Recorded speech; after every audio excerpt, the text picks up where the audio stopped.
sini siapa yang tidak masuk? Masuk semua. Masuk semua. Oke, saya tidak absen satu-satu karena ya sudah apa ya. Kemudian hari ini kita akan belajar terkait dengan wawasan kebinekaan ya. Wawasan kebinekaan. Sebenarnya nyambung dengan materi kita yang kemarin belajar apa flora fauna dan sumber daya alam. Nyambung. Ternyata sekarang kita belajar terkait dengan kebinekaan. Wawasan kebinekaan. Wawasan kebinekaan itu apa sih? Ya, wawasan kebinekaan ini pemahaman mendalam mengenai identitas, sejarah, budaya, nilai-nilai yang melekat dalam suatu bangsa. Nah, di dalam wawasan kebangsaan ini terdapat nilai-nilai tertentu. Nah, salah satunya adalah Bhinneka Tunggal Ika. Apa artinya Bhinneka Tunggal Ika?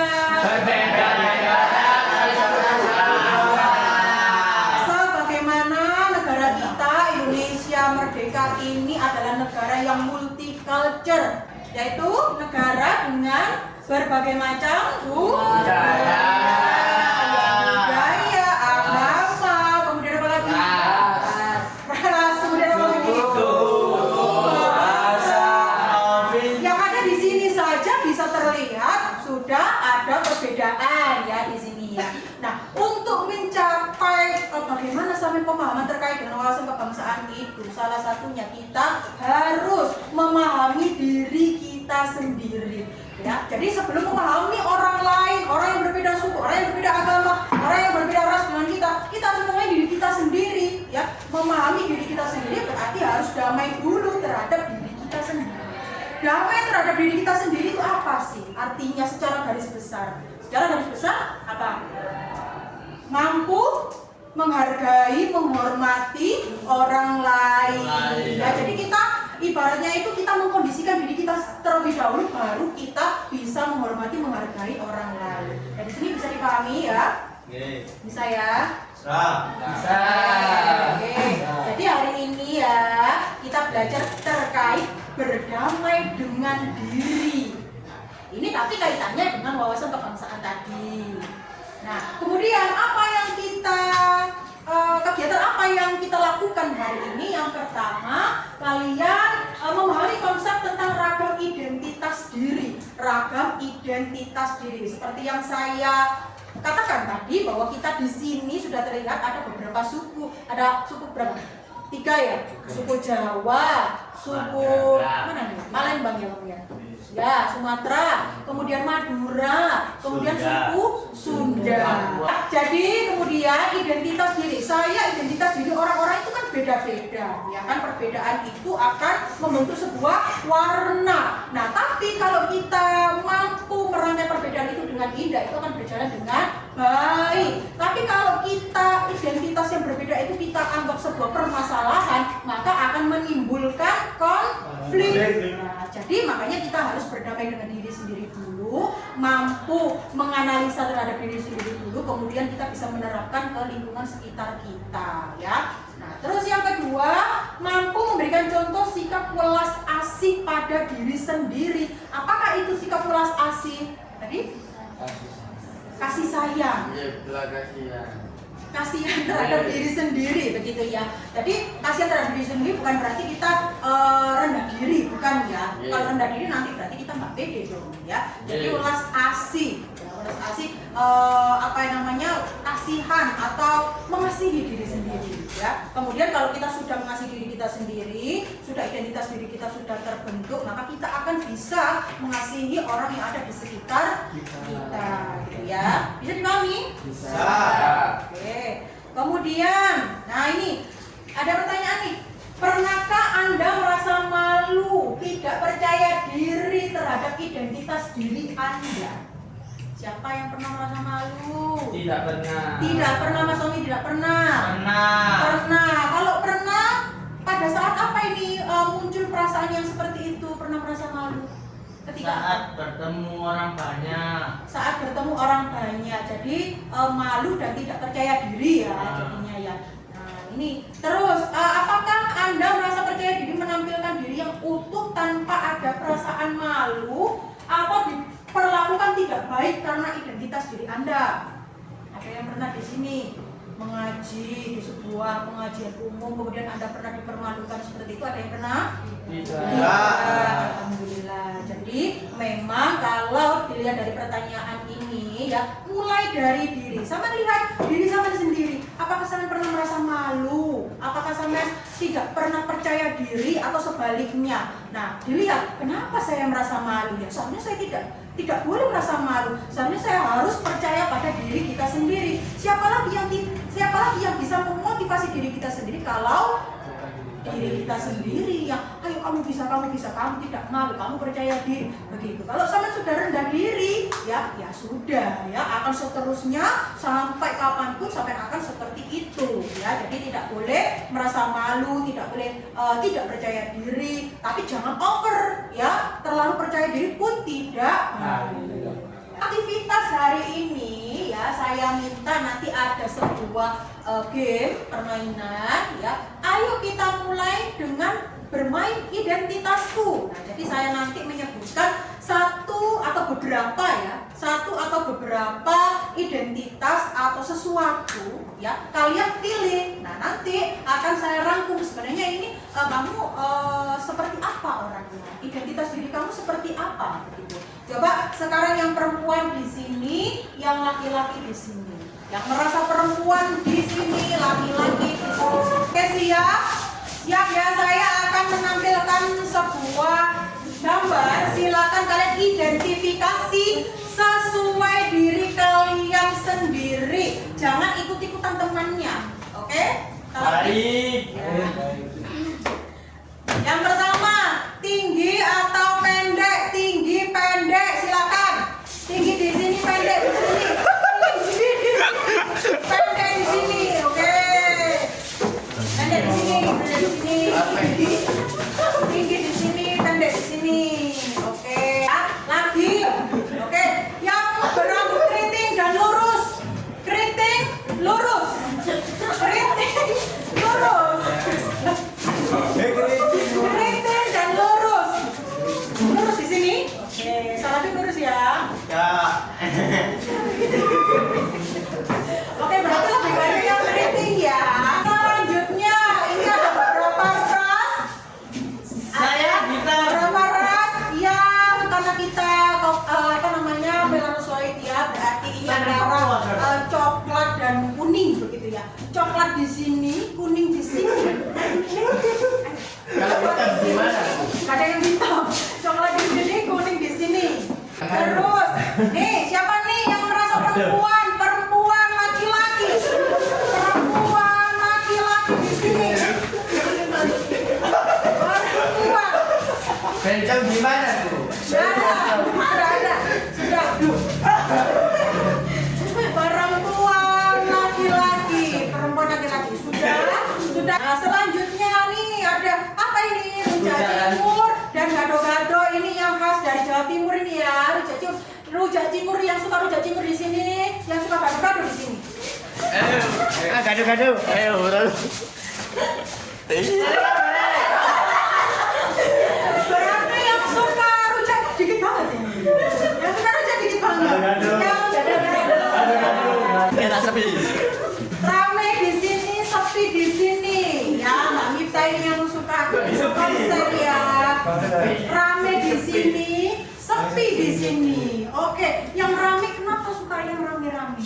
Karena mungkin rame-rame lebih asik gitu ya. Oke. Selanjutnya, suku Jawa di sini, non Jawa di sini. Jawa di sini, non Jawa di sini. Saya dari Papua, saya. Kamu Jawa, kamu tetangga saya. Ya, jadi di sini kita sudah lihat perbedaannya. Ya, ada perbedaan 3 orang yang bukan dari suku Jawa. Sini kan mayoritas memang Jawa. Ya, siapa di sini yang bangga terhadap negara kita? Saya. Ya, semuanya. Ya, dari apa yang sudah kita kerjakan, kita lakukan aktivitas kita tadi. Coba kita lihat yang nomor 1. Apakah Anda selalu berada pada satu sisi identitas yang sama pada semua putaran permainan? berubah-ubah? Ya. Tidak ya Mas Akil ya. Jadi Mas Akil tadi di sini, kemudian ternyata Mas Akil ketika ada gambar gado-gado dan rujak cingur pindah lagi. Nah, terus apakah Anda tadi bertemu dengan seseorang yang satu identitas pada putaran pertama? Ya. Ya. Tetapi berbeda identitas pada putaran berikutnya. Ya. Tapi tidak sama. Jadi inilah perbedaan. Kemudian ceritakan mengapa itu bisa terjadi. Dari semua identitas yang menurut Anda paling penting dan berharga itu yang mana dari gambar-gambar tadi? Suku, oke. Mas Akil? Gado-gado. Ama? Warna kulit. Bangga menjadi warga. Iya, sip, bangga menjadi warga Indonesia. Apa di? Yang mana yang paling oke? Gado-gado, pakai? Bangga menjadi perempuan, bangga menjadi warga Indonesia. Laki-laki. Ya ini kan namanya perbedaan, ya. Jadi yang menjadi menurut Anda, menurut kalian yang paling penting menurut kalian itu berbeda-beda, ya. Jadi kita harus menghargai perbedaan itu, tidak boleh saling menolong, ya. Terus selanjutnya ini konsep satu, setiap orang punya banyak identitas. Kita punya banyak identitas. Identitas saya apa nih? Guru. Kalian? Siswa. Ya. Jadi ini namanya perbedaan identitas, ya. Tanggal lahir dan orang tua yang beda dengan orang lain. Sebuah identitas. Kamu baru datang ke kampus, bertemu orang-orang dengan identitas berbeda. Kadang kamu penasaran, membandingkan satu sama lain, lalu mengelompokkan tiap orang. Bagaimana kamu akan melakukannya? Kamu lihat geng kecil yang suka barengan kemana-mana. Rupanya mereka teman sejak SMA. Kamu pun jadi mengelompokkan teman-teman baru ini berdasarkan asal sekolah. Tapi ada juga yang gak punya teman sekolah. Mereka ngumpul dengan teman sekolah. Kamu lalu melakukan teman berdasarkan kelompok asal daerah atau suku. Nah ini perbedaan suku. Lalu mahasiswa baru dikumpulkan sesuai pilihan fakultas. Kamu mulai berkelompok dengan teman sefakultas dan punya identitas bersama sebagai mahasiswa di fakultas tersebut. Itu sudah kita lakukan ya. Kita lahir dengan identitas seperti suku, agama, warna kulit, dan bertambah lewat pilihan sendiri atau diberikan orang lain, hingga kita punya banyak identitas. Soal mana yang paling penting, beda-beda tiap orang.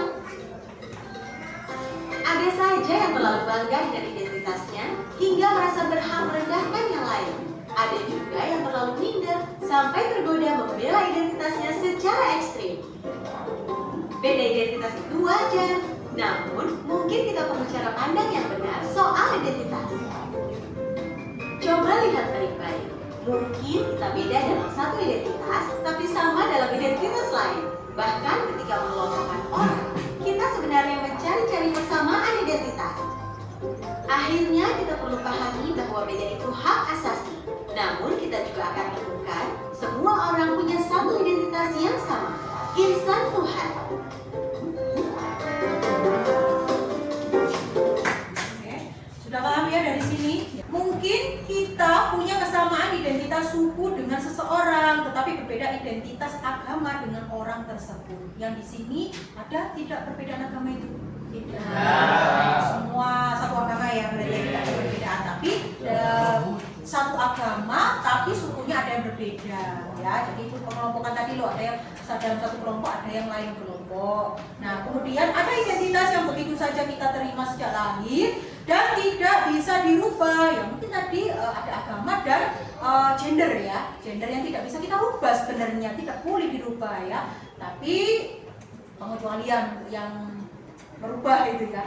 Ada juga identitas yang kita bisa bangun, ciptakan dan ubah. Nah, mungkin ini pekerjaan ya, tadi status ya, siswa sampai kalian semua siswa, sifat di sini sebagai guru. Nah, ini identitas yang bisa dibangun gitu.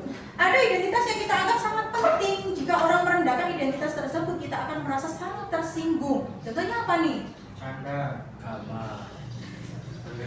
Agama, suku, atau biasa disebut sara ya, ras. Tidak boleh ya kita menyinggung ya, identitas apapun itu kita saling harus bisa menghormati, tidak boleh menyinggung ya. Oke Mas Atif. Baik Bu. Yang kedua, gunakan standar diri sendiri. Nah ini penting ini ya, penting banget ini ya. Setiap orang itu unik, tidak bisa dibandingkan dengan orang lain. Bahkan kita punya sidik jari yang berbeda-beda ya. Nah, tidak percaya. Nah, nanti kalau bikin SIM itu kan pasti ada sidik jari. Bahkan ada angka-angkanya, ada kodenya itu. Kita berbeda-beda ya. Nah, jadi kemudian standar umum tidak bisa dijadikan patokan untuk mengukur diri sendiri. Misalkan standar cantik menurut iklan di televisi tidak bisa jadi patokan untuk diri kita. Nah, kalau yang standar cantik di televisi itu kan sudah melalui berbagai proses ya. Mereka sudah treatment, sudah pakai skincare dari lama. Nah, kemudian sampean melihat iklan tersebut satu kali sudah merasa rendah diri, tidak percaya diri, malu karena sampean membandingkannya dengan orang lain. Kalian semua membandingkan diri sampean, membandingkan diri kamu dengan orang lain. Itu tidak diperbolehkan. Nah, ini standar itu berbeda-beda di setiap tempat dan waktu. Nah, saya punya video lagi, silakan diperhatikan ya, diperhatikan.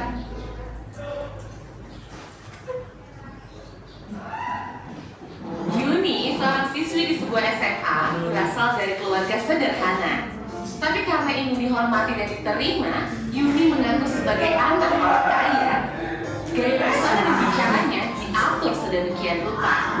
Tapi diam-diam teman-temannya tak percaya. Mereka mencari tahu kondisi Yuni yang sebenarnya. Di akhirnya Yuni ketahuan identitas aslinya. Karena malu, akhirnya Yuni tak pernah lagi muncul di sekolahnya. Kisah Yuni ini kisah nyata. Kita bisa temui di lingkungan remaja. Rata-rata siswa hari ini merasa minder karena tidak memiliki apa yang orang lain miliki, baik itu fisik, prestasi, maupun sifat khusus.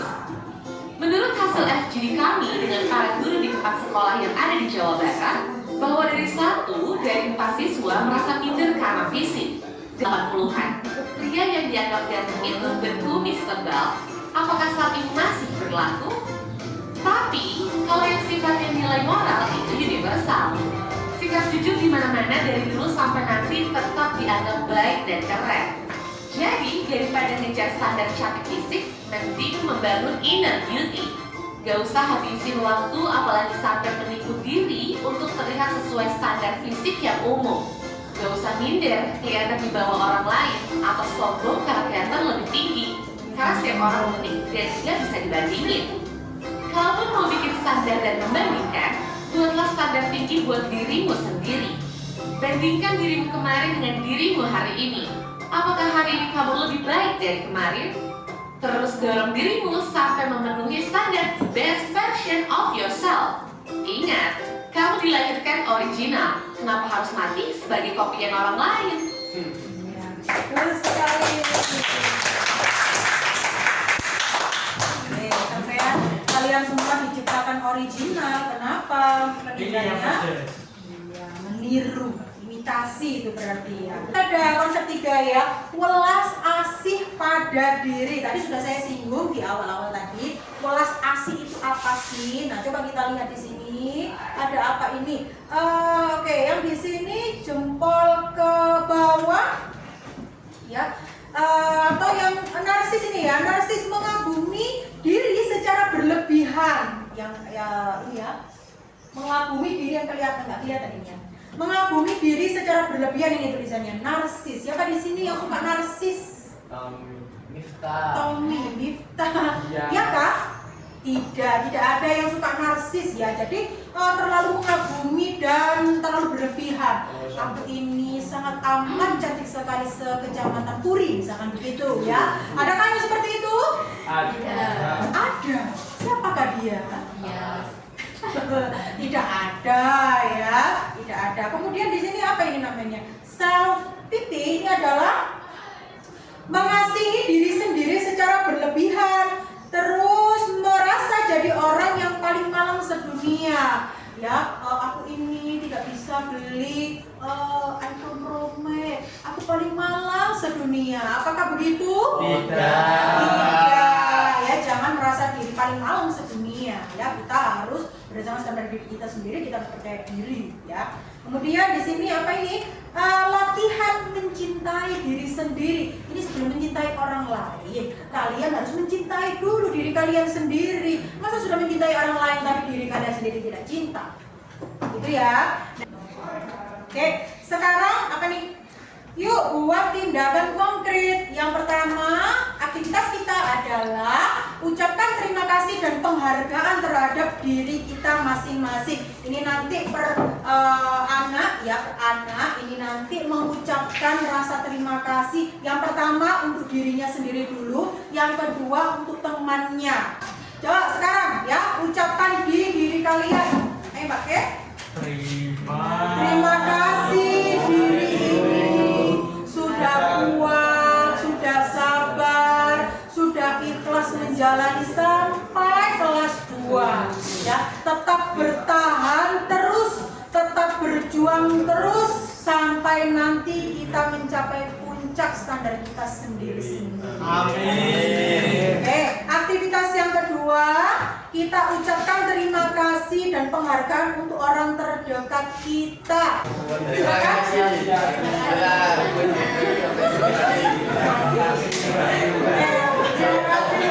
Dari serangkaian kegiatan kita tadi, memahami diri, berdamai dengan diri, yang kita hubungkan dengan wawasan kebangsaan kita. Nah, itu sekarang saya minta anak-anak semuanya membuat sebuah identitas diri kalian sendiri. Padanya kita buat di Padlet ya. Nanti anak-anak seperti biasa mencantumkan nama, kemudian hobi, makan favorit dan lain sebagainya ya. Nah, ini keterangannya bisa sampai 100 fakta tentang diri Anda. Ya bisa dihitung aja, tapi ya terserah Anda. Saya ini orangnya seperti apa? Tommy, nama saya Tommy, hobi saya memancing, misalkan begitu. Saya orangnya ekstrovert, suka mengikuti kegiatan di luar. Nah, seperti itu contohnya ya. Oke.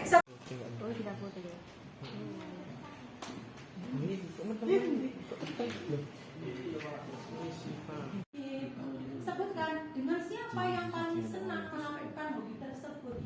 Hobi saya membaca, saya lebih senang membaca dengan bestie saya, misalkan begitu. Kemudian makanan favorit saya adalah rujak cingur. Itu agama, suku, silakan diisi sendiri. Tempat favorit tadi kan sudah mengidentifikasi tempat favorit sampai seperti apa, yang sepikah, yang ramekah, kasih alasan ya. Mengapa menyukai tempat tersebut? Sepi, enak, sunyi, bisa benar. Yang paling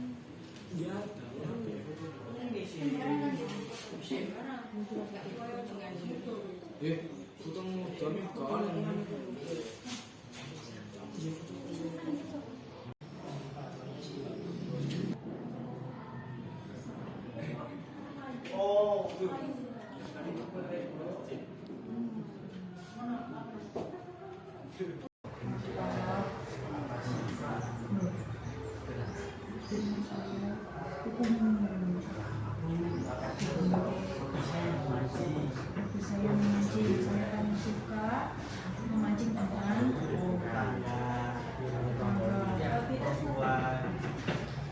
Hobi, terus makanan, ya,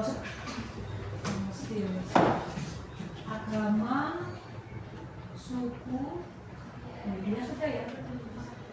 Sudah, Bu. Oke, dia sudah.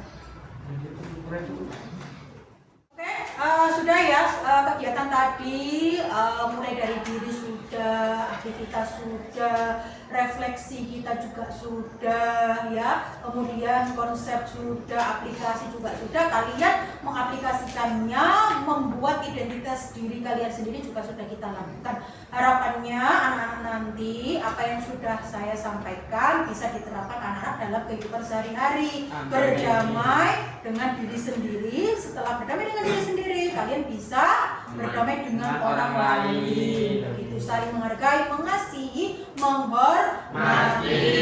Oke ya. Jadi kita sudah belajar. Insya Allah anak-anak ilmunya nanti bisa diterapkan ya. Bisa.